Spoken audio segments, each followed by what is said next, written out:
നമസ്കാരം, ഞാൻ അഡ്വക്കേറ്റ് ശൈലജ. ഇന്ന് നെയ്യാറ്റിൻകരയാണ് എൻ്റെ സ്ഥലം. ഞാൻ പറയാറുണ്ടല്ലോ, നെയ്യാറ്റിൻകരയിലെ മായംകടവ് എന്ന് പറയുന്ന ഒരു സ്ഥലത്തൂടെയാണ് ഞാൻ പോയിക്കൊണ്ടിരിക്കുന്നത്. അപ്പോൾ കുറച്ച് ഷെയർ ചെയ്യാമെന്ന് ചോദിച്ചു. പല തോട്ട്സും എന്ന് പറയുന്നത്, പക്ഷേ നമ്മുടെ ജീവിതം ഇതുപോലൊരു യാത്രയല്ലേ. ഈ യാത്രയിൽ ചിലർ കൂടെ കയറും, പകുതി വഴിയിൽ അവർ ഇറങ്ങിപ്പോവും. നമ്മൾ ഈ യാത്ര തുടർന്നുകൊണ്ടേയിരിക്കും.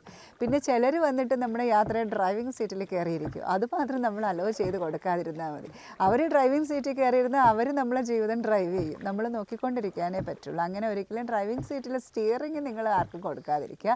നമ്മൾ തന്നെ കയറുക, നമ്മൾ തന്നെ ഡ്രൈവ് ചെയ്യുക. നമ്മൾ തന്നെയാണ് നമ്മുടെ ജീവിതം മുന്നോട്ട് കൊണ്ടുപോകേണ്ടത്.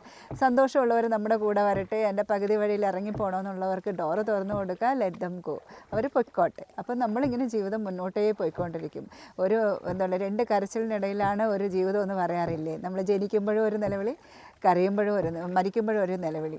അപ്പോൾ അതിൻ്റെ ഇടയിലുള്ള ഒരു ജീവിതം എന്ന് പറയുന്നത് ഒരു ചെറിയ ഷോർട്ട് പീരീഡാണ്. അതിൽ നമ്മളിങ്ങനെ പോയിക്കൊണ്ടിരിക്കുക. കൂടെയുള്ളവർ കൂടെ ഉണ്ടാവട്ടെ, ഇറങ്ങിപ്പോണവർ ഇറങ്ങിപ്പോട്ടെ, നമുക്ക് മുന്നോട്ട് തന്നെ പോവാം. നന്ദി, നമസ്കാരം.